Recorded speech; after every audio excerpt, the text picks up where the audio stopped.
তাড়াতাড়ি করো, বাড়িতে আজকে কেউ নেই। এত দেরি বা করছো কেন? বাইকটায় তেল ভরাচ্ছিলাম তোমার বাড়ির সামনে পেট্রোল পাম্পে। আচ্ছা তাড়াতাড়ি এসো। অতঃপর ফোনটা ডিসকানেক্ট করে বিছানার পাশে রেখে সাকিবের পছন্দের ড্রেস পরে নিল মিলি। 3 মাস আগে এক সোশ্যাল সাইটে আলাপ হয় তাদের।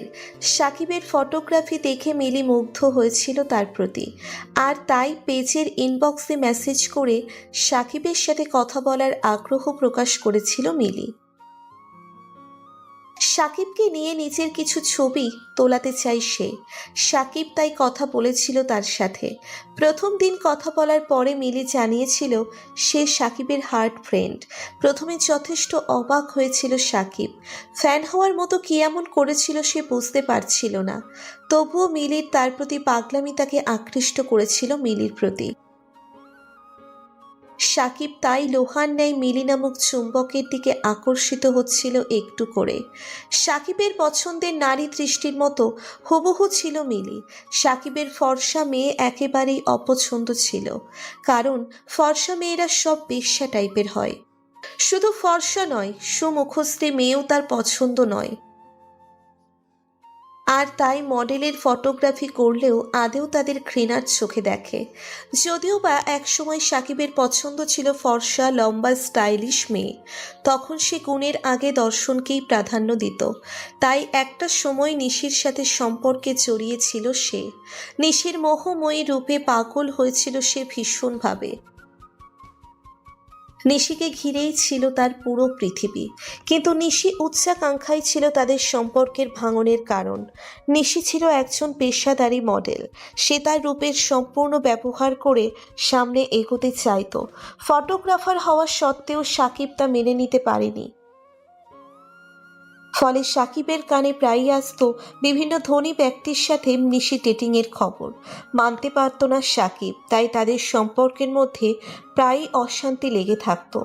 একদিন তো সাকিবকে তার এক হোটেল ম্যানেজার বন্ধু জানিয়েছিল নিশি এক মেগা বাজেট সিনেমায় সুযোগের জন্য প্রযোজকের সাথে রুম শেয়ার করেছিল।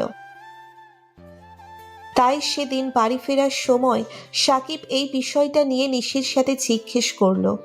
অকপট স্বীকারোক্তিতে সে স্বীকার করে সব। মিথ্যা বলা পছন্দ নয় নিশির।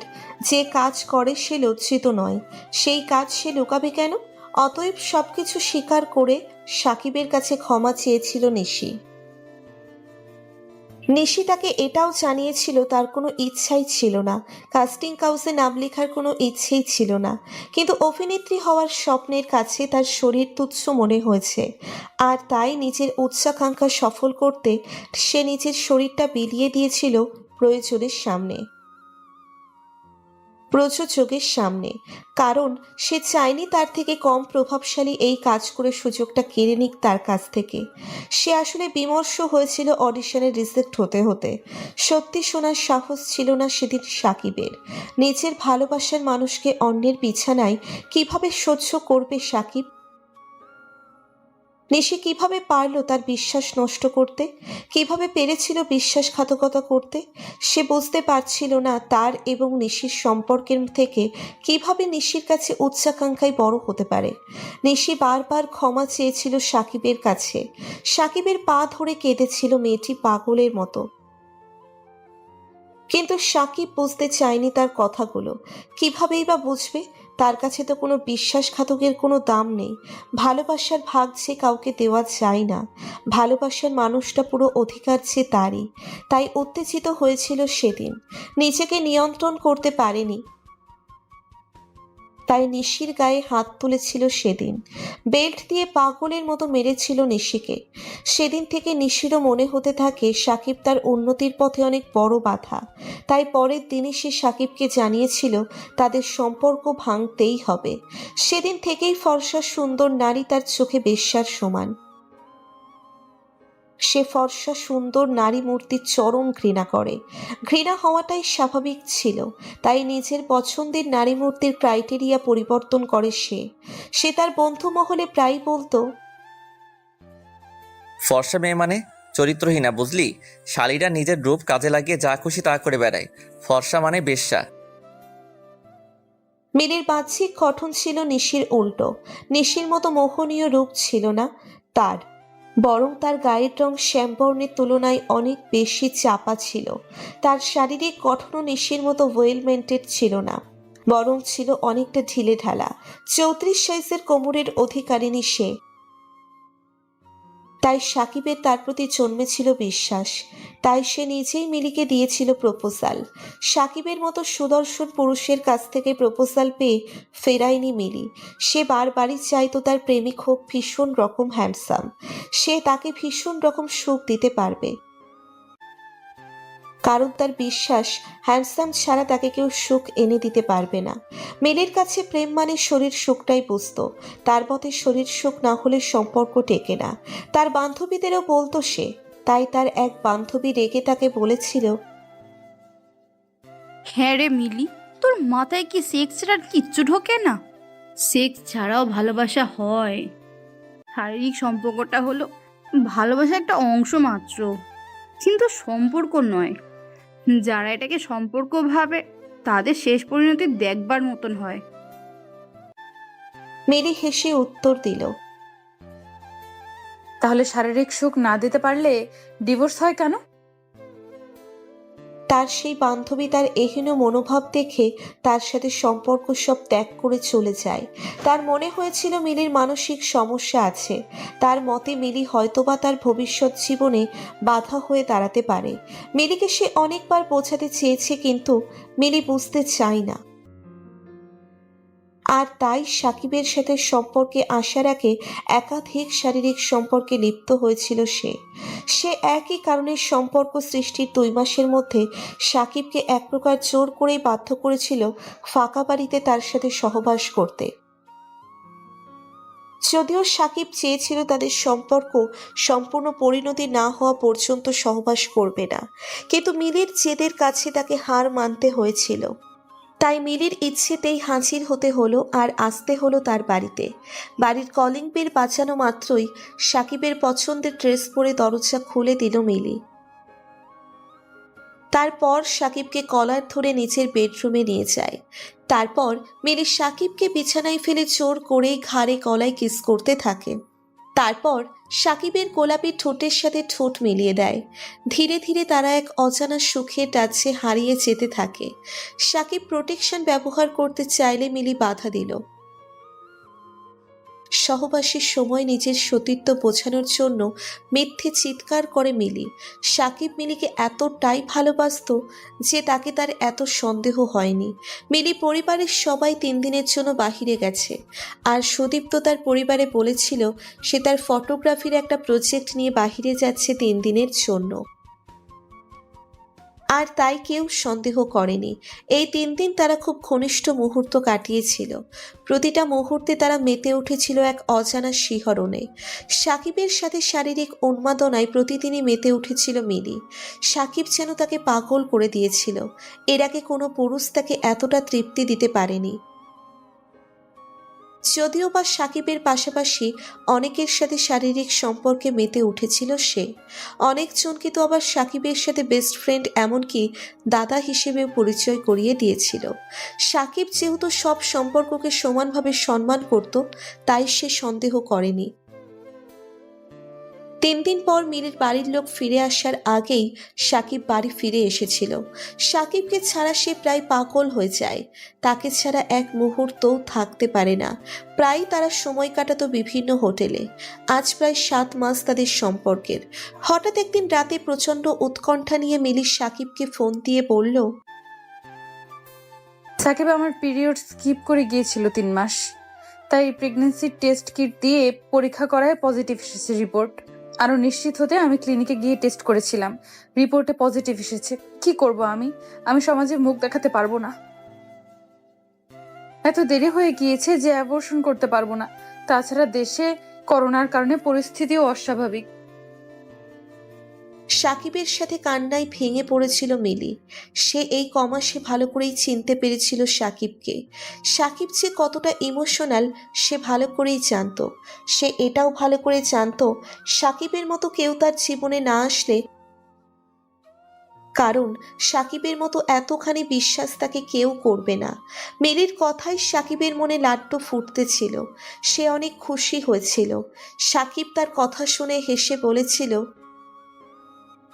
আরে পাগলি, অ্যাবর্শন করতে কে বলেছে? ও আমাদের ভালোবাসার চিহ্ন, তাকে যে পৃথিবীতে আনতেই হবে। মিলি জানতো সাকিব এই কথাই বলবে, কারণ সে জানতো সাকিব খুব ইমোশনাল। এজন্য মিথ্যে প্রেগনেন্টের কথা বলে ইমোশনাল করে তোলে। আর তাই শুভ দিনক্ষণ দেখে বিবাহ বন্ধনে জড়ালো তারা। সোশ্যাল মিডিয়াতে সাকিব তাদের ছবি আপলোড করে উপরে ক্যাপশন করে লিখল, বাহ্যিক সৌন্দর্য নয়, মনের সৌন্দর্যই মনুষ্যত্বের পরিচয়।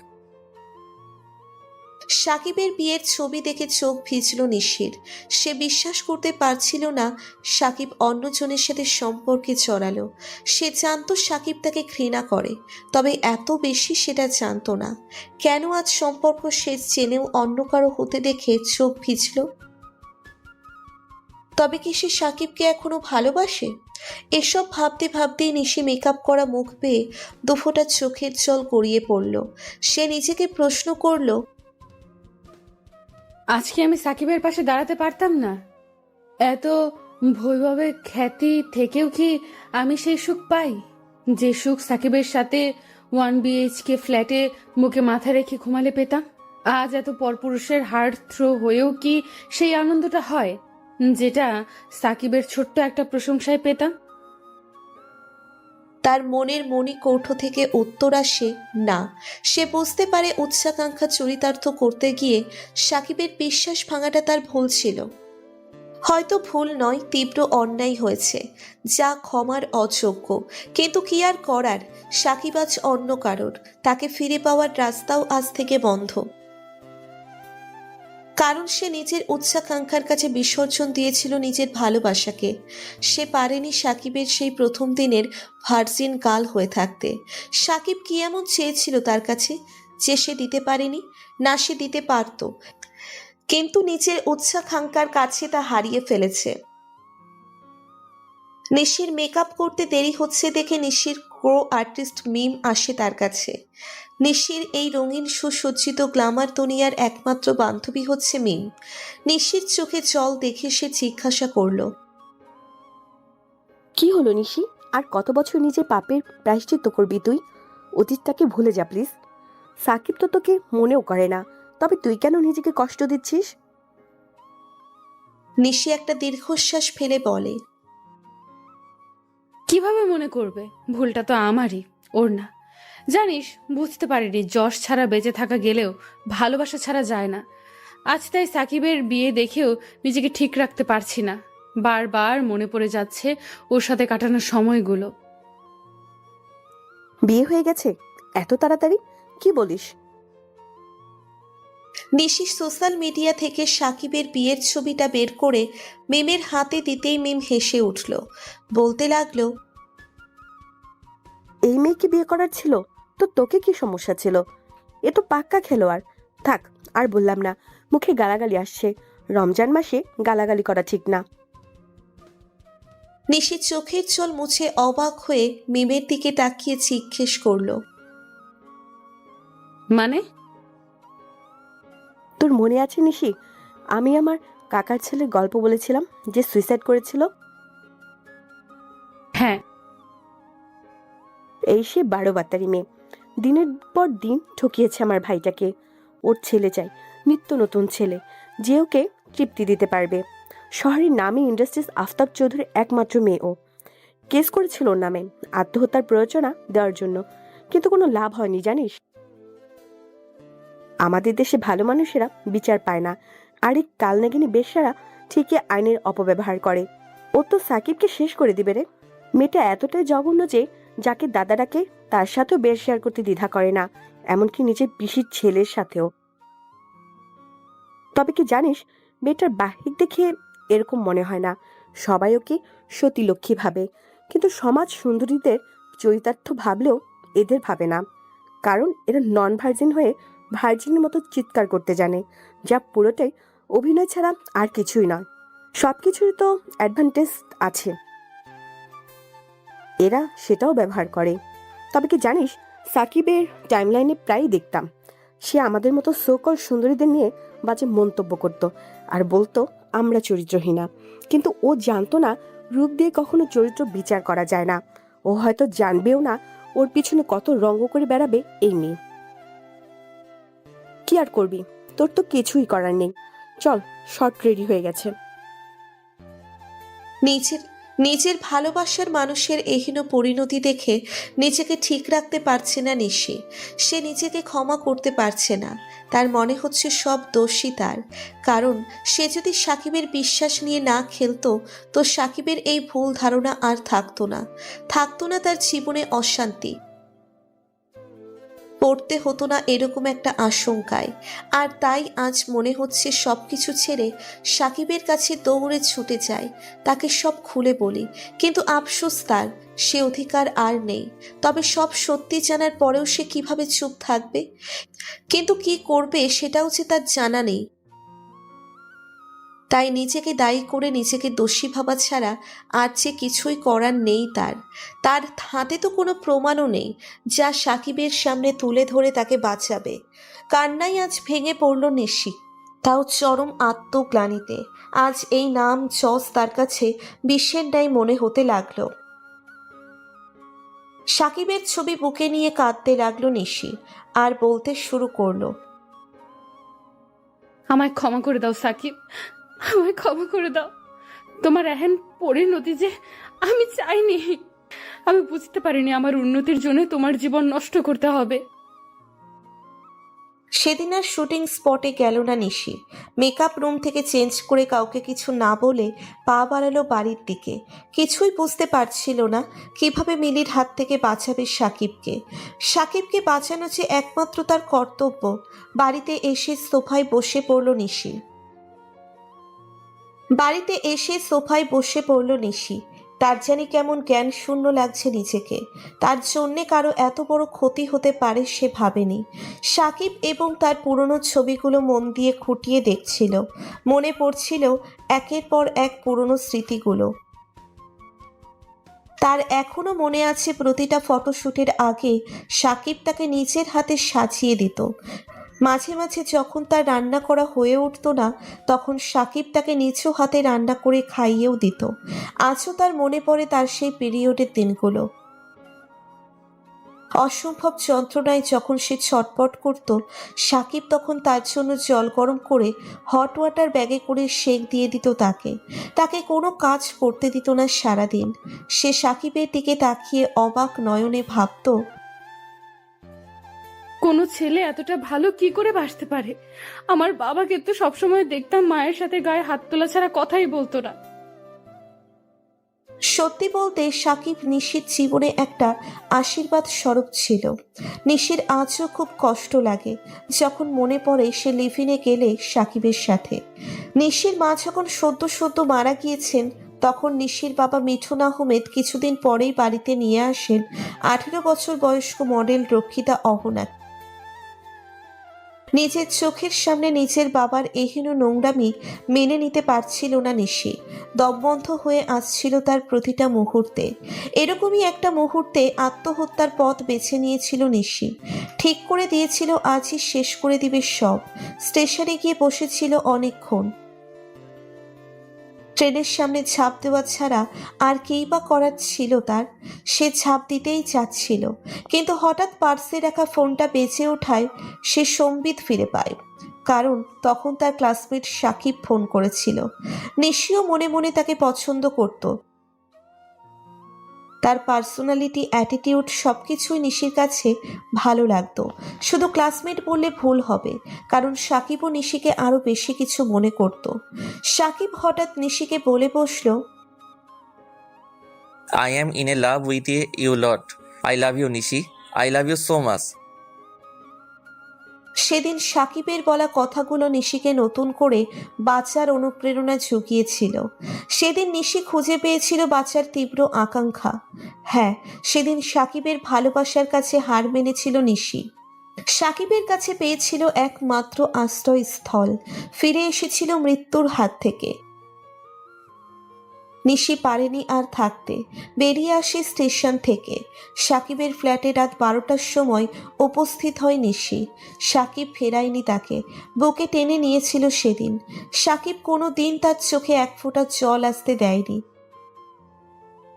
প্রতিবার অডিশন দিয়ে ব্যর্থ হয়ে যখন বাড়ি ফিরত, সাকিব তখনই তার হাতে হাত রেখে সাহস দিয়ে বলতো,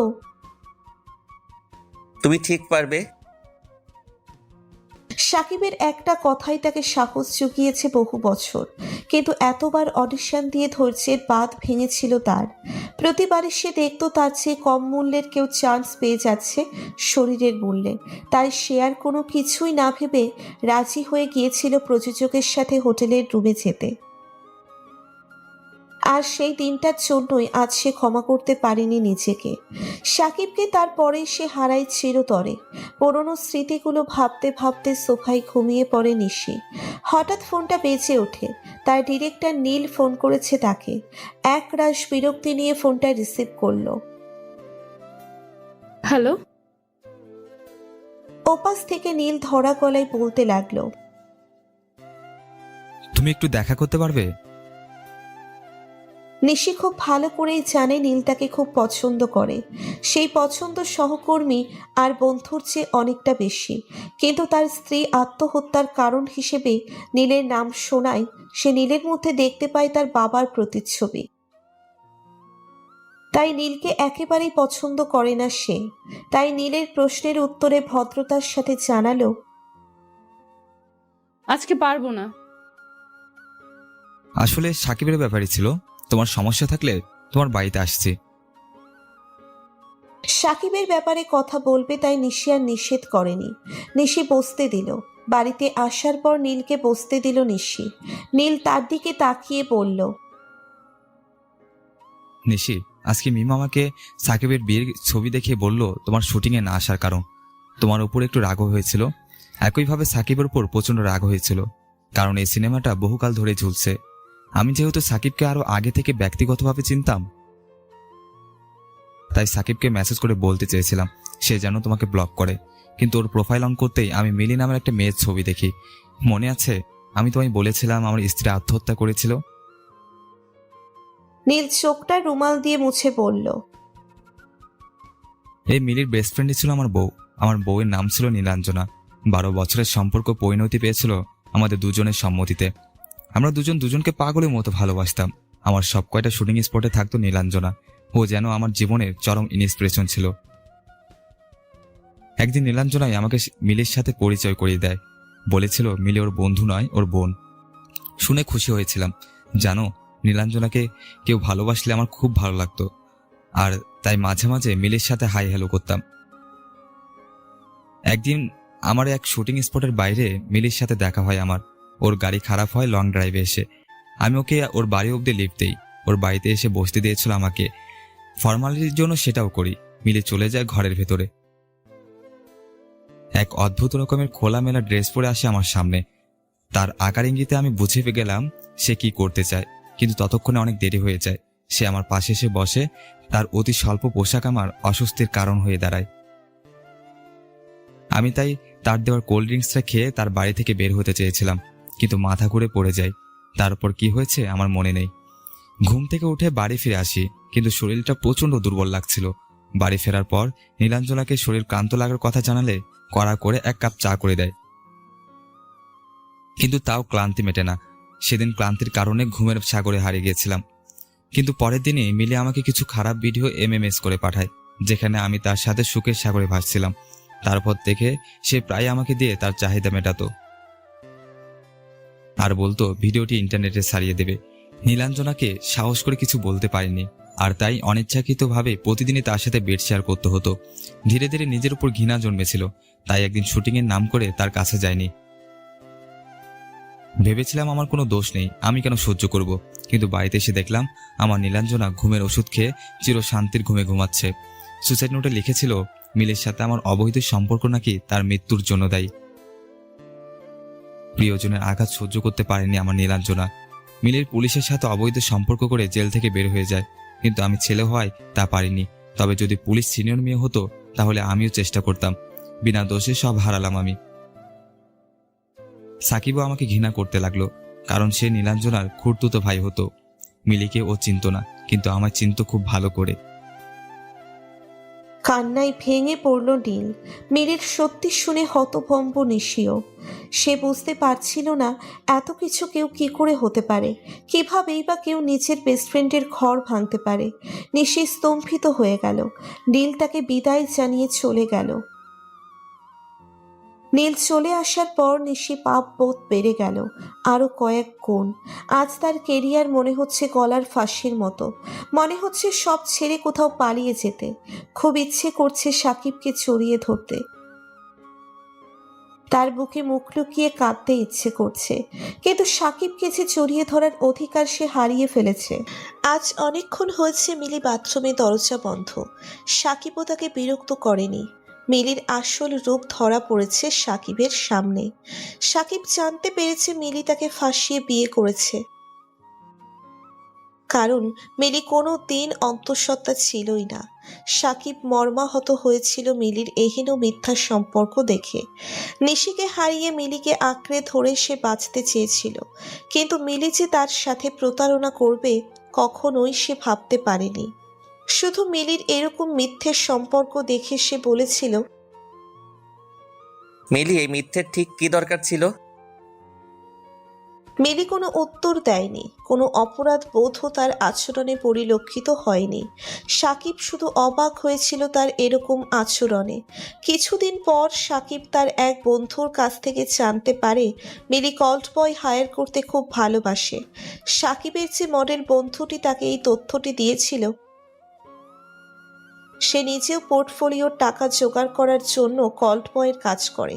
সাকিব প্রথমে বিশ্বাস করতে চায়নি, কারণ তার কাছে মিলি ছিল লক্ষ্মী মন্ত্রার স্বরূপ। সাকিবের হিসেবে ফর্সা সুন্দর মুখশ্রী, সুন্দর শারীরিক গঠন বিশিষ্ট মেয়ে মাত্রই চরিত্রহীনা, কিন্তু মিলির মতো মেয়েরাও যে চরিত্রহীনা হয়, তারাও যে সেক্স অ্যাডিক্টেড হয় তা ভাবতে পারেনি। চোখ দিয়ে জল পড়ছে তার। নির্বাক হয়ে দাঁড়িয়ে আছে, নির্বাক দর্শকের মতো। সে বুঝতে পারছিল না কি সত্য কি মিথ্যা। তার চোখের সামনে ভেসে উঠছিল নিশির মুখখানা। তার সাথে প্রতারণা করার কারণবশত নিশির চোখে মুখে অনুতাপ ছিল প্রায়শ্চিত্ত করার চেষ্টা। তার প্রতারণার কারণ ছিল তার হতাশার বহিঃপ্রকাশ। কিন্তু মিলি দিনের পর দিন তাকে ঠকিয়ে যাওয়া সত্ত্বেও তার কোনো অনুতাপ নেই। বরং সাকিব সব সত্যি জানার পর সে সাকিবকে পাত্তা না দিয়ে খেয়াল খুশি মতো ছেলে নিয়ে আসে বাড়িতে। এমনকি সাকিবের সামনেই পরপুরুষের সাথে উলঙ্গ অবস্থায় মেতে ওঠে নোংরা খেলায়। বিখ্যাত ইন্ডাস্ট্রিয়ালিস্টের মেয়ে হওয়ার দরুন সাকিব কোনো প্রতিবাদও করতে পারে না। সাকিবের প্রতিদিন তিলে তিলে মরতে থাকে। আজ তার কোথাও একটু মনের কোণে নিশির জন্য, নিশির সাথে কাটানো স্মৃতিগুলো উকি মেরে তাকে প্রশ্ন করে, নিশিকে কি ক্ষমা করা যেত না? ওর যে চোখে প্রবল অনুশোচনা ছিল। ঠিক তখনই মস্তিষ্ক তার সমস্ত চিন্তা ভাবনাকে বাধা দিয়ে বলে, নিশি কিন্তু প্রতারণাই করেছে। নিজের সাথে আজকাল দ্বন্দ্বে মেতে ওঠে সাকিব। মিলিকে আজ তার খুব অসহ্য লাগে। এই তো সেদিনের কথা, সাকিবের 16 বছর বয়সী মামার ছেলে তার বাসায়। ইচ্ছে ছিল ভাইয়ের মতো বড় মাপের ফটোগ্রাফার হবে, কিন্তু তা আর হলো কই। মিলি প্রথমে তাকে করার প্রস্তাব দিল। প্রথমে 2-1 দিন ভালোই মজা পেয়েছিল, কিন্তু পরে সাকিবের মামাতো ভাই নিজের ভুল বুঝতে পেরে যখন সঠিক প্রথমে আসতে চেয়েছিল, তখন মিলি তার উপর চাপ প্রয়োগ করে। শেষমেশ একজন মেয়ে হয়ে একটা ছেলেকে ধর্ষণ করলো। সাকিবের আজও চোখে জল ভরে যায় যখন মনে পড়ে তার ছোট ভাইটা কি নিদারুণ মানসিক যন্ত্রণায় দিন পার করতেছে। সে কিছুটা রিকভারি করেছে, কিন্তু মেয়েদের ঘৃণা তার ভীষণভাবে।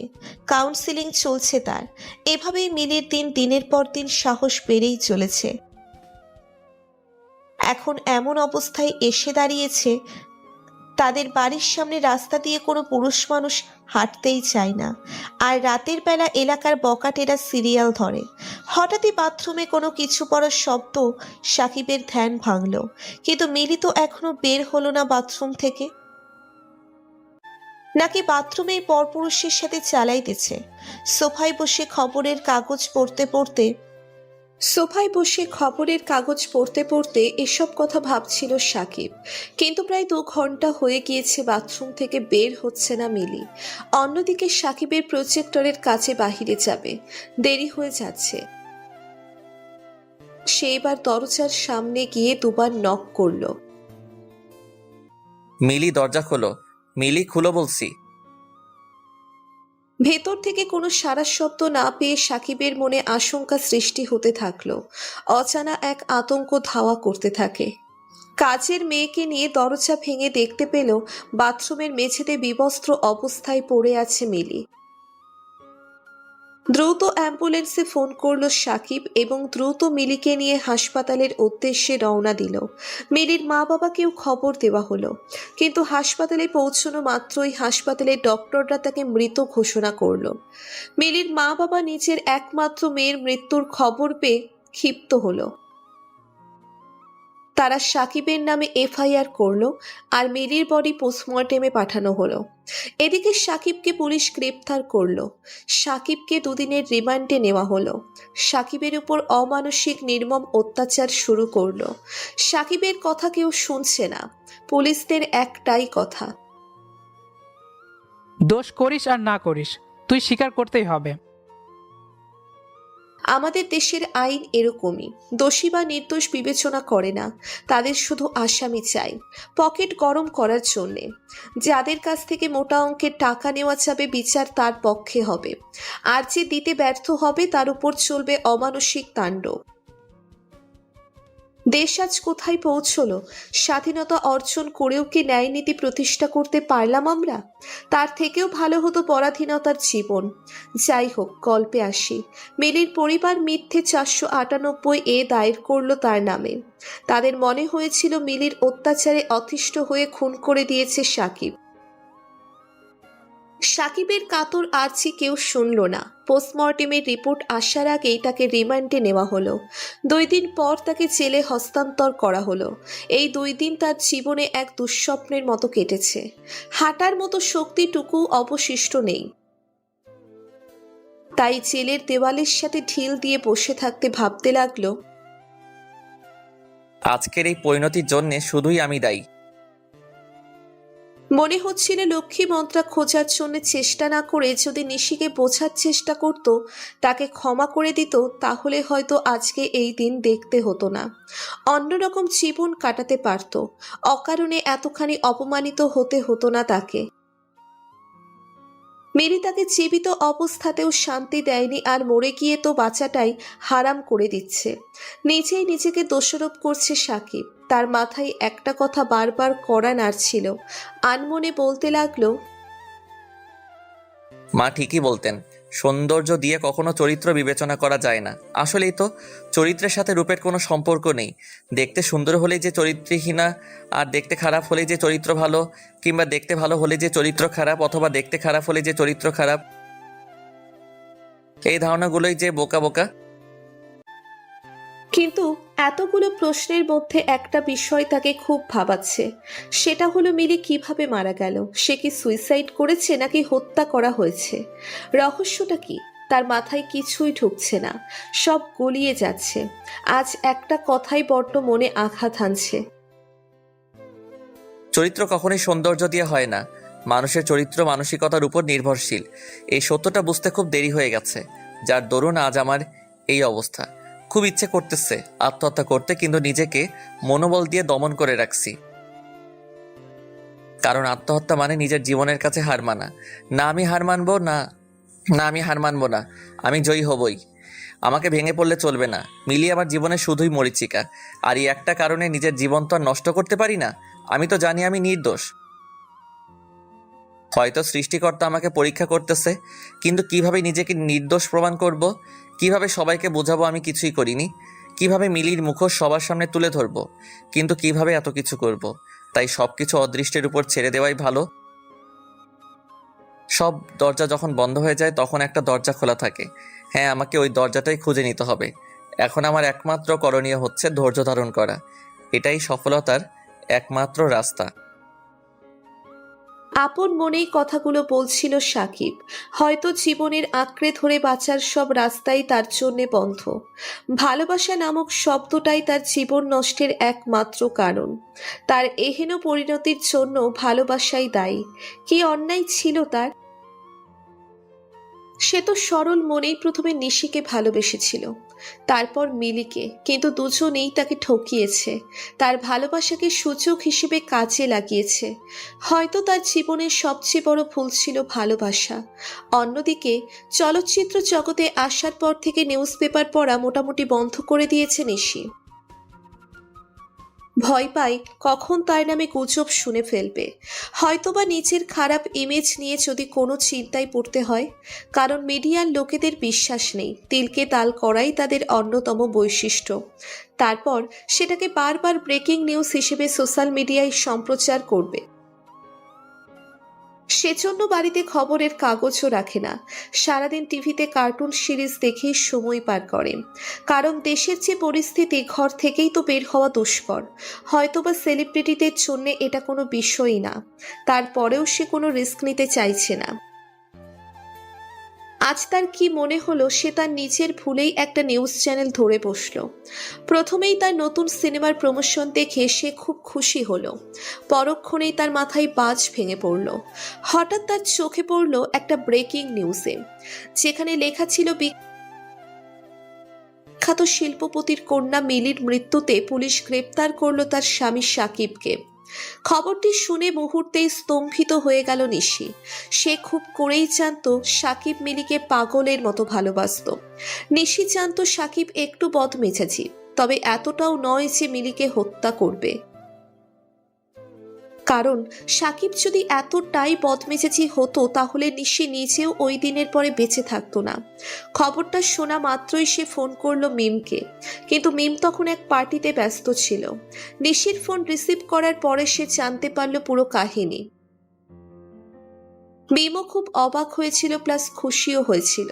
কারণ এরকম একটা আবর্জনা সমাজ থেকে তাহলে বিদায় হলো। তারপরেও মিম তার এক দূরসম্পর্কের ভাইয়ের নাম্বার দিল, যে একজন নামি দামি উকিল। যে কোনো প্রয়োজনে ওনার সাথে যোগাযোগ করতে বলল। নিশি বুঝতে পারছিল না সে কিভাবে সাকিবকে বাঁচাবে।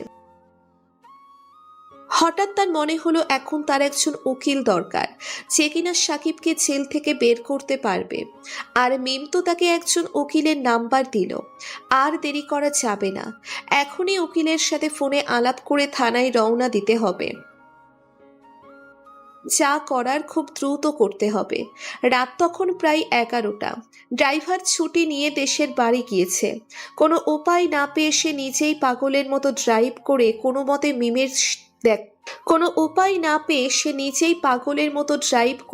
মতে মিমের দেখানো সেই অফিসিয়াল লয়ারের কাছে গেল। নিশি বাড়িতে থাকতেই উকিলের সাথে কথা বলেছিল, তাই আর কোনো সমস্যায় পড়তে হয়নি।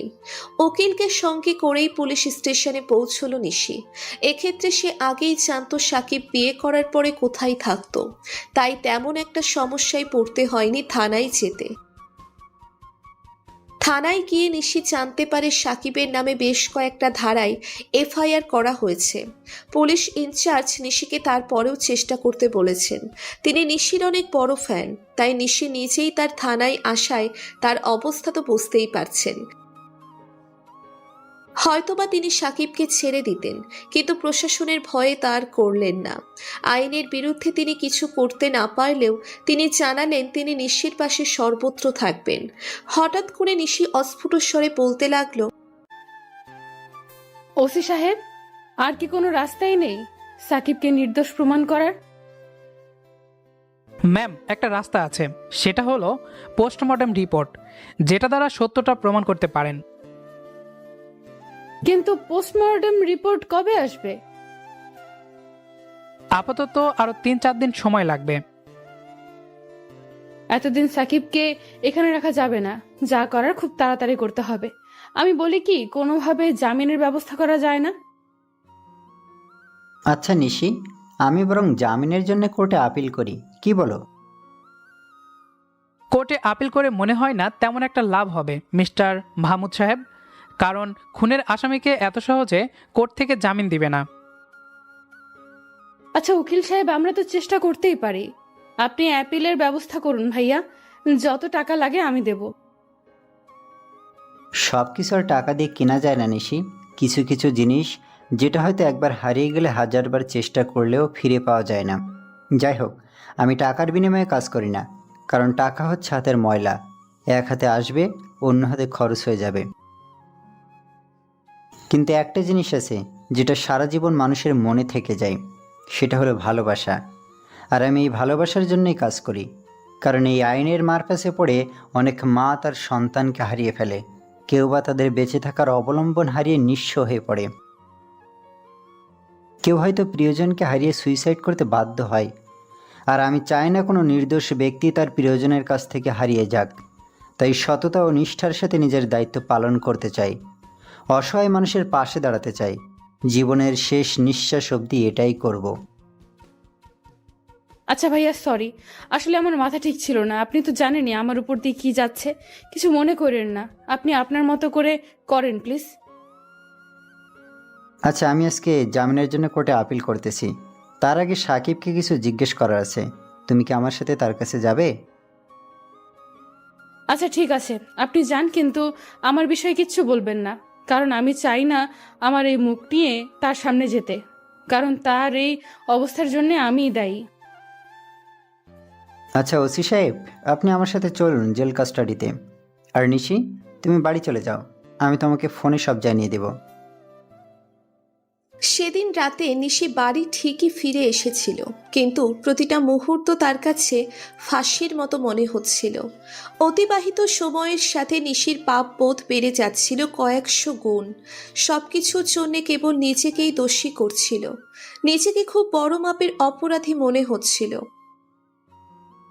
আয়নার সামনে দাঁড়াতেই তার বিবেক এসে দাঁড়ালো তার সামনে। নিজেকে নিজেই কটাক্ষ করে বলতে লাগলো, হয়ে গেছিস তো দামি অভিনেত্রী, তোর কি দরকার সাকিবকে নিয়ে ভাবার? সেদিন প্রযোজকটার সাথে বেড শেয়ার করতে যাওয়ার আগে কি একবারও ভেবেছিস সাকিবের কি হবে? ভেবেছিলিস কি তোকে অন্ধের মতো যে বিশ্বাস করে তার কতখানি কষ্ট হবে? ভাবিসনি তো? তাহলে আজ কেন ভাবছিস? মরতে দে তাকে। নিজে নামি দামি অভিনেত্রী হয়ে ঘুরে বেড়া, কিন্তু ক্ষমা করতে পারবি তো নিজেকে? নিশি আয়নার সামনে কান্নায় ভেঙে পড়ল, চিৎকার করে বলতে লাগল, এই জীবন তো আমি চাইনি।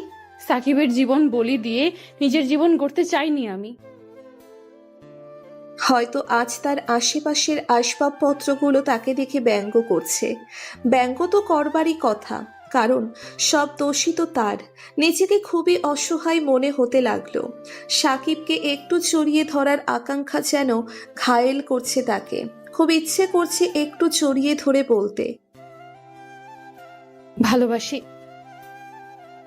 কিন্তু নিয়তি হয়তো এটা চাই না, তাই তো এখনো অবধি প্রায়শ্চিত্ত করার মতো সুযোগও তার আসেনি। মানুষ ঠিকই বলে, সময় থাকতে সময়ের মূল্য বোঝা যায় না। ঠিক তেমনি ভালোবাসার মানুষ কাছে থাকলেও তার গুরুত্ব আমরা বুঝি না, যতক্ষণ না মানুষটি হারিয়ে যায়। এটাই হয়তো নিয়তি। আজ 3 দিন সাকিব জেল থেকে ছাড়া পেয়েছে, কিন্তু সে একটা কথা কিছুতেই বুঝতে পারছে না যে তাকে জামিন করালোটা কে, পরিচয় বা গোপন রাখলো কেন। কিন্তু আজ খুবই মনে পড়ছে নিশিকে। নিশি তো আমাকে সত্যিই ভালোবাসতো, তাহলে কেন একবারও আমার খোঁজ নিতে আসলো না? নাকি সব কিছুই তার নাটক ছিল, যেমনটা মিলি করেছিল? হ্যাঁ, সব মেয়েরাই একই রকম। না, কখনোই কোনো মেয়ের চক্করে পড়া যাবে না। সব মেয়েরাই ধোঁকাবাজ, ছলনাময়ী। আর এই শহরে থাকবোই না, গ্রামে চলে যাব। এই শহরে থেকে কি পেলাম? সবাই শুধু স্বার্থের পেছনে দৌড়ায়। চাই না এরকম স্বার্থপর শহরে থাকতে। কি দোষ করেছিলাম আমি? আমি তো কারো কোনো ক্ষতি করিনি। অনেক বড় বড় স্বপ্ন ছিল, হাতে হাত রেখে দুইজনে এক পথে চলার ওয়াদা হয়েছিল।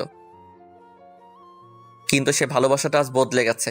সামান্য অভিনেতা হওয়ার জন্য নিজেকে বিলিয়ে দিল। শুধু বদলাতে পারিনি আমি, এত বড় বড় স্মৃতি বানিয়ে ছোট করে চলে গেল ছলনাময়ীটা। আজ মনে হয় দুইজনের মাঝে কিছুই ছিল না।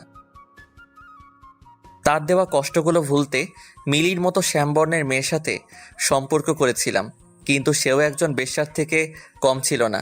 হয়তো ভালোবাসাটাই আমার জীবনে বড় ভুল। আর কখনোই কাউকে ভালোবাসবো না। সব কিছু থেকে মুভ অন করে ফিরে আসতে হবে। হ্যাঁ, সব কিছু নতুন করে শুরু করব, আর কারো মিথ্যা মায়ায় জড়াবো না। আজকেই এই শহরটা ছেড়ে চলে যাব। এরকম হাজারো ধিক্কারে ফেটে পড়ল সাকিব, আর নিচের জামা কাপড় গুছিয়ে নিয়েই বাস স্টেশনের দিকে হাঁটা ধরল। পুরো দমে হাঁটতেছে, কিন্তু শ্যাওলা হাইওয়েতে আসা মাত্রই এমন কিছু দেখতে পেল যা দেখে আর নিজেকে ঠিক রাখতে পারল না। হয়তো আর বাড়ি ফেরাই হবে না। আজকেই হয়তো পৃথিবীর মায়া ত্যাগ করে ওপারে পাড়ি জমাতে হবে। এই জগৎ সংসার খুবই নিষ্ঠুর, কারো সুখ কেউ সহ্য করতে পারে না। সাকিব নিশির হাত ধরে অনবরত কেঁদেই চলেছে। আজ যেন তার কান্নাই থামছে না। তার একটা ভুল ধারণার জন্য আজ তার জীবন থেকে নিশিকে হারিয়ে ফেলতে বসেছে। হয়তো আর কখনোই নিশি ঘুমানোর আগে জড়িয়ে ধরবে না, রাগ করলে জোর করে কিস করবে না, হয়তো জ্যোৎস্না রাতে হাতে হাত রেখে হাঁটার জন্য আর বায়না ধরবে না,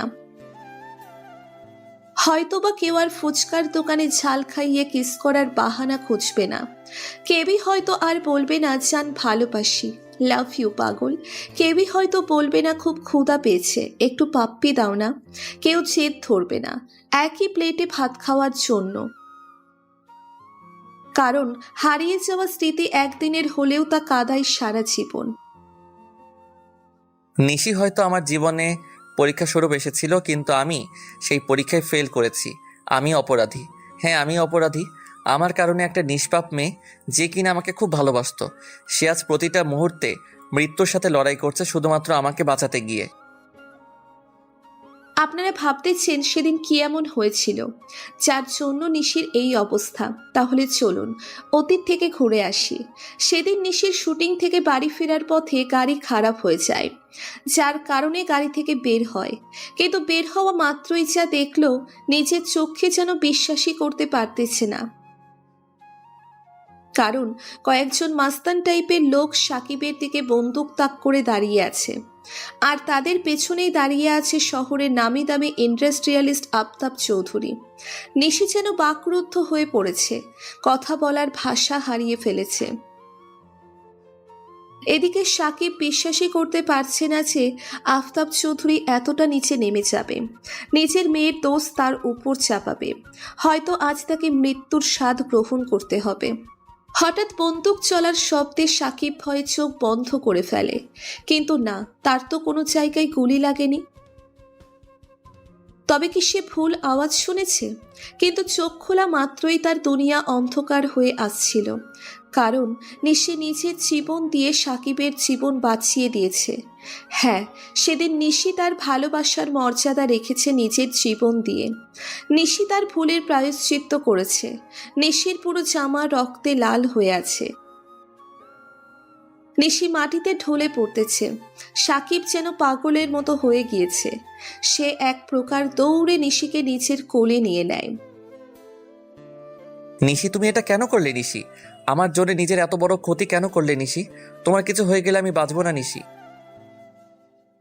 সাকিব, আমাকে মাফ করে দাও। আমি হয়তো আর বাঁচবো না। এত ভুল করেছি, এবার অন্তত প্রায়শ্চিত্ত করার সুযোগ দাও। না, তোমার কিছু হবে না। তোমার কিছু হলে আমি বাঁচবো না। জানো সাকিব, আমার না খুব ইচ্ছে করতেছে তোমার বুকে মাথা রেখে একটু ঘুমাতে, যেমনটা আগে রাখতাম। জানো, আমি সেদিন নিজের ইচ্ছেতে যাইনি হোটেলে। আমাকে পানি দিয়ে উত্তেজনার ওষুধ দেওয়া হয়েছিল, তাই আর নিজেকে সামলাতে পারিনি। জানো সাকিব, তুমি যখন আমাকে সেদিন বেল্ট দিয়ে মেরেছিলে, সেদিন আমার না খুব ব্যথা হয়েছিল, কিন্তু আমার ততটা কষ্ট হয়নি যতটা তোমার বউয়ের অতীত জেনে কষ্ট হয়েছিল। জানো, আমার না খুব চিন্তা হতো যদি তোমার কিছু করে দেয়।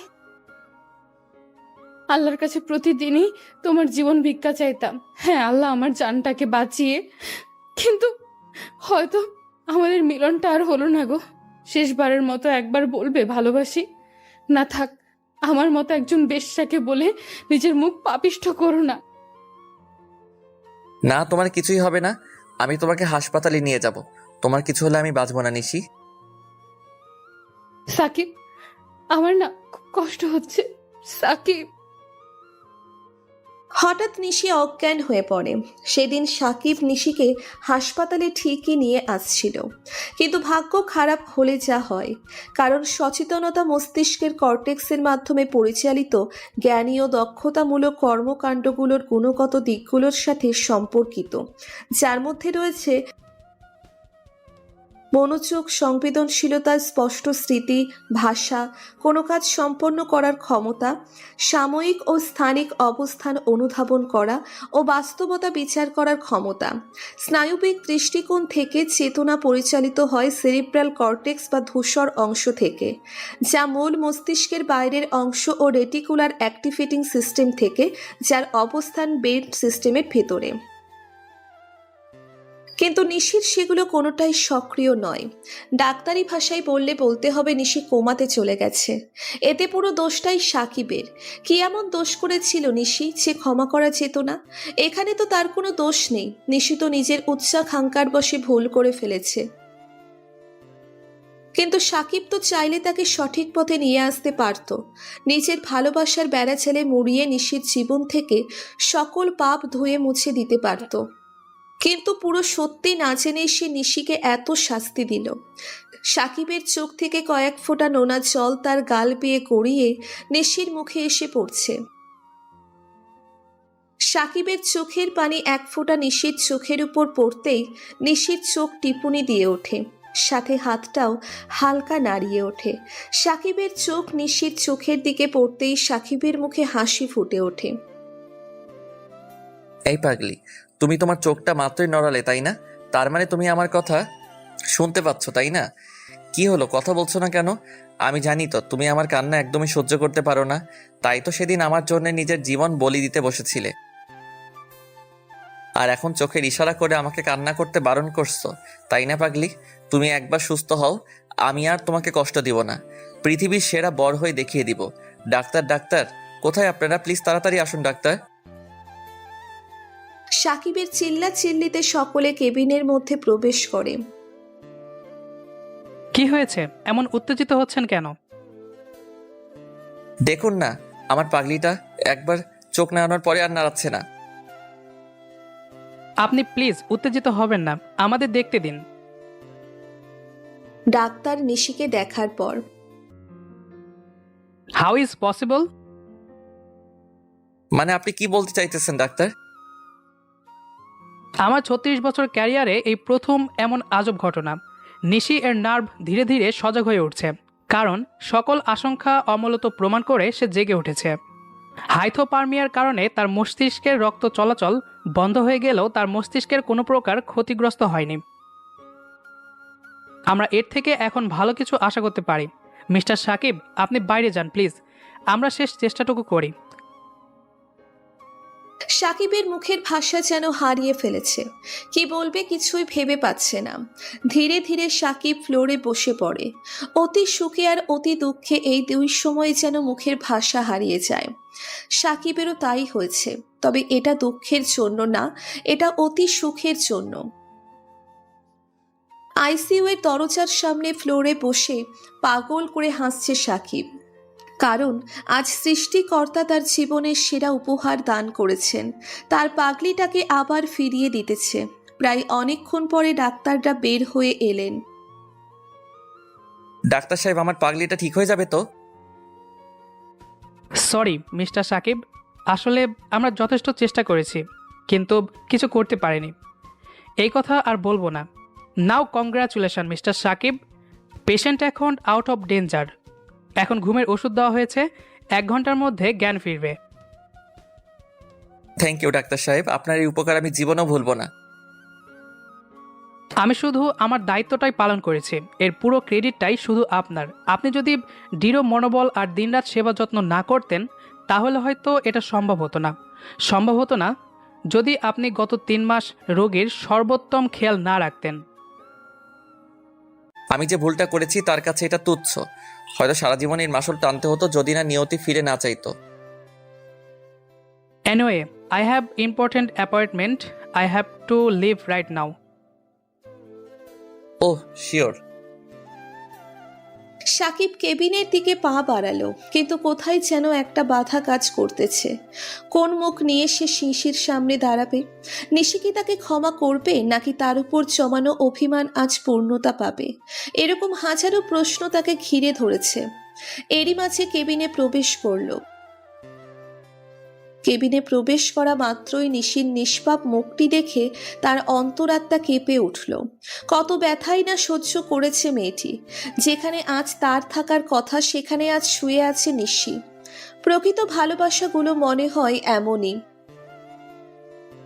শত কষ্ট হলেও প্রিয়জনের জন্য নিজের শেষটুকু বিসর্জন দিতে সর্বদা প্রস্তুত। নিশির পাশে রাখা চেয়ারে বসে পড়ল সাকিব। নিশির মুখে ভালোবাসার পরশ এঁকে দেওয়ার লোভ সামলাতে না পেরে নিশির কপালে ভালোবাসার পরশ এঁকে দেয়। তারপর নিশির মায়াবী চেহারা মূর্তির দিকে এক নজরে চেয়ে রইল। নিশির মায়াবী চেহারা মূর্তির দিকে তাকিয়ে থাকতে থাকতে কখন সে ঘুমিয়ে গেছে নিজেই জানে না। ঘুমানোরই কথা, 3 মাস ধরেই তো অঘুমেই আছে। রাত পাহারায় দিন পার হতো তার, কারণ প্রতি রাতেই নিশির পাশে বসে থাকতো সাকিব। নিশি কখন চোখ খুলে তার দিকে তাকাবে? সম্ভবত চোখ খুলে কখনোই তাকাতো না। এভাবেই বিছানায় একদিন নিঃশেষ হয়ে যেত। নিয়তি যদি এটাই চাইতো। নিয়তি কখনোই কাউকে সম্পূরক করে না, কোনো না কোনো কমতি রাখবে। কিন্তু নিয়তি যে তাকে এত বড় সারপ্রাইজ দেবে সে কখনোই ভাবতে পারেনি। তার সবচেয়ে বড় কমতি আজ পূরণ করেই দিল। হঠাৎ করে কারো কোমল স্পর্শে সাকিবের ঘুম ভাঙল। এই স্পর্শ যে তার খুব চেনা, এ যে ভোলার নয়। মাথা তুলে তাকাতেই নিশির ছলছল চোখের দিকে তাকিয়ে সাকিব যেন নিজেকে আর শান্ত রাখতে পারল না। নিশিকে জড়িয়ে ধরে হাউমাউ করে কেঁদে দিল। তখনই সাকিব নিশির দিকে তাকিয়ে বুঝতে পারল নিশি ব্যথা পেয়েছে, তাই ছেড়ে দিতে লাগলো।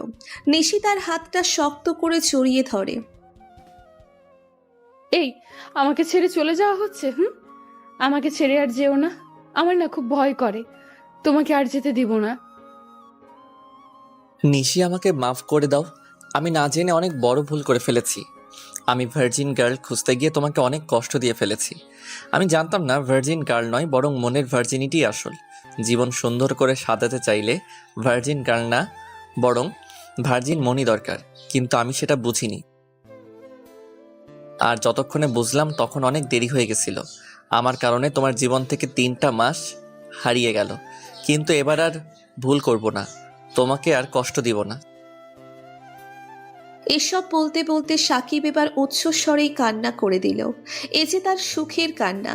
আজ রাগ, অনুরাগ, মান, অভিমান সব যেন চোখের জল হয়ে বের হয়ে যাচ্ছে। চোখের পানি যে বাদ মানছেই না। পুরুষদের নাকি কাঁদতে নেই, কিন্তু তার তো কান্নাই থামছে না। আজকেও কি এসব নিয়ে ভাবতেছ? যাও, তোমার সাথে কথা নাই। কি হয়েছে? আমার জানটা বুঝি রাগ করেছে? আচ্ছা বলো, কি করলে তোমার রাগ ভাঙবে? না থাক, লাগবে না আমার। নিশির মিষ্টি ঠোঁটের ছোঁয়ায় সাকিবের শরীরে যেন এক নতুন অনুভূতি জাগ্রত হতে লাগলো। তারা একে অপরকে রাক্ষসের মতো কিস করেই যাচ্ছে। এমন সময় ডাক্তার কেবিনে প্রবেশ করেন। ডাক্তারকে দেখে দুজনেই হকচকিয়ে ওঠে। অন্যদিকে ডাক্তারও কিছুটা অপ্রস্তুত হয়ে পড়েন। তিনিও কিছুটা স্বাভাবিক হয়ে বলতে লাগলেন, আপনি এখন বাইরে যান, রোগীকে রেস্ট নিতে দিন, নইলে তিনি আবার কোমাতে ফিরে যেতে পারেন, কারণ তার শরীর অত্যন্ত দুর্বল। আর এই ওষুধগুলো বাইরের ক্লিনিক থেকে নিয়ে আসেন, আমাদের কাছে আপাতত নেই। এই নিন, প্রেসক্রিপশনটা নিন। হালার পুত, আসার সময় পেলি না? এই না যেই না রোমান্স করতে লাগলাম তখনই এন্ট্রি নিলি। শালা আবাল কোথাকার, রেসপন্সিবিলিটি বলতে কিছু রাখতে পারিস না। ঠিক আছে ডাক্তার সাহেব। নিশিকে রেখে সাকিব বাহিরে গেল আর তাড়াতাড়ি করে ঔষধ নিয়ে আসে। তবে বিলটা ক্রেডিট কার্ডের মাধ্যমেই পে করে, কারণ তার কাছে কোনো নগদ টাকা ছিল না। থাকবেই বা কেমনে, কারণ গত 3 মাস ধরেই তো এখানে পড়ে আছে। তারপর ঔষধ নিয়ে হাসপাতালে ফিরে আসে আর নিশিকে ঔষধগুলো খাওয়ানোর পর ঘুমের ঔষধ দেওয়া হয় আর নিশি ঘুমিয়ে পড়ে। এভাবেই চলে গেল পুরো 1 সপ্তাহ। এই 1 সপ্তাহে সাকিব নিশিকে এক মুহূর্তের জন্যেও চোখের আড়াল করেনি। প্রতিটা মুহূর্তে নিশিকে সব ধরনের কম্প্রোমাইজ করার চেষ্টা করেছে। অন্যদিকে নিশিও যেন বেঁচে থাকার নতুন আলো খুঁজে পেয়েছে। সীমাহীন বিস্তীর্ণ প্রেমনগর, যেখানে শুধু একজনেরই বসবাস, সেটা হলো নিশি নিজেই। এটাই তো চাই বাঙালি নারীরা, প্রিয়জনের একটু কেয়ার, একটু ভালোবাসা আর একটু সময়। যার প্রত্যেকটা ইচ্ছাই সাকিব পূরণ করার চেষ্টা করেছে। আজ সকাল থেকে সাকিবের মনটা উদাসী হয়ে বেড়াইতেছে, কারণ আজকেই নিশিকে হসপিটাল থেকে রিলিজ করবে। সেই সাথে আজকেই তারা পবিত্র সম্পর্কে আবদ্ধ হবে। তাদের সম্পর্ক আজকেই পরিণতি পেতে চলেছে। ভাবতেই মনটা নেচে উঠতেছে। এরই মাঝে তারা হসপিটাল থেকে বেরিয়ে গাড়ি নিয়ে কাজী অফিসের দিকে রওনা দিল। মূলত এর আগে তারা এক বাড়িতে থাকলেও কখনো ঘনিষ্ঠ সম্পর্কে জড়ায়নি। নিশি চেয়েছিল নিজেকে প্রতিষ্ঠিত করার পর সে নতুন জীবন শুরু করবে। সাকিবও আর বাধা দেয়নি, কিন্তু এরই মাঝে ঘটে গেল জীবনের কালো অধ্যায়, যা কখনোই ভোলা সম্ভব না। আচ্ছা বউ, ধরো আমরা বিয়ে করলাম কিন্তু বিড়ালটাই মারতে পারলাম না, তখন কি হবে? ওই ছামড়া, আমি কি এখনো তোরে বিয়ে করছি নাকি? তাহলে বিড়াল মারতে যাবো কোন দুঃখে? বিয়ে করি নাই কিন্তু করব তো। জি না, আমি কাউকেই বিয়ে করতে পারবো না। কেন কেন? আমি কি দেখতে খারাপ নাকি? না, বিষয়টা এরকম না, তবে বিয়ে করতে পারি একটা শর্তে। তোমার সব শর্ত মানতে পারি, এখন বলো কি শর্ত মানতে হবে? প্রথমে আমাকে প্রপোজ করো, তারপর ভেবে দেখবো। করতেছি, দাঁড়াও। এই বলে গাড়ি থামিয়ে পাশের ফুলের দোকান থেকে ফুল নিয়ে আসলাম। তারপর মিশন স্টার্ট করলাম। জানি না তোমাকে দেখার পর কি হয় বা কিভাবে হয়, শুধু জানি সারা জীবনের জন্যে কিছু অনুভূতি জমা হয়েছে, যেটা তোমাকে হীনা কল্পনা করাই বৃথা। তুমি আর আমার অবসরে নেই রে, অভ্যাসে পরিণত হয়েছ। সেই অভ্যাস যা কখনোই ত্যাগ করা সম্ভব না। আর তুমি আমার অনুভবে নয়, বরং অস্তিত্বেই মিশে গেছ। একটাই চাওয়া, এই অস্তিত্বের সমাপ্তি যেন কোনো দিনই না হয়। তোমাকে সত্যি ভালোবেসে ফেলেছি, অনেক বেশি ভালোবেসে ফেলেছি। I love you Nishi, I love you so much. Now will you marry me? I love you too. তারপর আমরা কাজটা সাইরা ফেলাইলাম। ওই মিয়ারা উল্টাপাল্টা ভাবেন কেন? আর আমরা তো বিয়ের কথা বলছি, মানে কাজী অফিসে গিয়া শুভ কাজ সাইরা ফেলাইলাম। আজকে আমার আর নিশির বাসর রাত। আজকে কেন জানি না খুব শরম করতেছে। এত শরম কোথায় যে রাখি, এই কথা বলতেও শরম করতেছে। বাসরাতে নাকি শরম করতে নাই, এই জন্যই লজ্জা শরমের মাথা খাইয়া ভেতরে ঢুকলাম। কিন্তু দেখি বউ আমার ইয়া বড় একটা ঘোমটা দিয়া বইসা আছে। তারপর কিছুক্ষণ চুপচাপ নীরব দর্শকের মতো দাঁড়িয়ে থাকলাম, কারণ আমার যে আবার শরম করে। বউ আমার 5G, তাই বুইজা ফেলাইছে যে তার 4G জামাইয়ের শরম করতেছে। অতএব দেরি না কইরাই আমাকে সালাম করতেছে। সবাই বুকে নেয়, তাই আমিও বুকে নিলাম। আমি আবার সবার মতো বেশিক্ষণ থাকতে পারি না, তাই বলতে শুরু করলাম, বেঁচে থাকো বৎস, স্বামীর সংসার নিয়ে খুশি হও। তারপর আর কি, নাক বরাবর একটা ঘুষি খেলাম প্রথমে, তারপর বাসর রাতেই বউয়ের হাতে উদাম কেলানি খেলাম। আমি মনে হয় প্রথম মানুষ যে কিনা বাসর রাতেই বউয়ের কেলানি খেলাম। আপা সাইরা দেন, আর কখনো এরকম কথা বলবো না। আমি আর কখনোই বাসর ঘরে আসবোই না। আজকে মনে হয় সিগারেট খাই মাতাল হইয়া গেছিলাম, তাই তো রং নাম্বারে আইসা পড়ছি। ওই, আমি তো রাপা লাগি, হ্যাঁ জম লাগি জম। আর সিগারেট খাই মাতাল হয় কেমনে? বিয়ে করেছিস না? হ্যাঁ, এবার বুঝাবো মজা কাকে বলে। গুন্ডি খালাম্মা, এই বাচ্চা পোলাটারে মাফ কইরা দেন প্লিজ। ওই, আর একবারে যদি উল্টাপাল্টা বকেছিস তো আজকেই তোরে চান্দে পাঠায় দেমুনি। আচ্ছা আগে তো কলারটা ছাড়েন। তারপর আর কি, বাসর করার প্রস্তুতি নিতে লাগলাম। আমি নিশিকে বললাম, চলো আজকে আমরা ফুটবল ক্রিকেট খেলবো আর 2টা দল তৈরি করব। তুমি কি করবা? নিশি কিছুটা লজ্জা পেল, আর কিছু বলল না, শুধু একটা রেড সিগন্যাল দিল, কারণ তারপরে লাইট অফ করে ফুটবল ক্রিকেট শুরু করে দিলাম।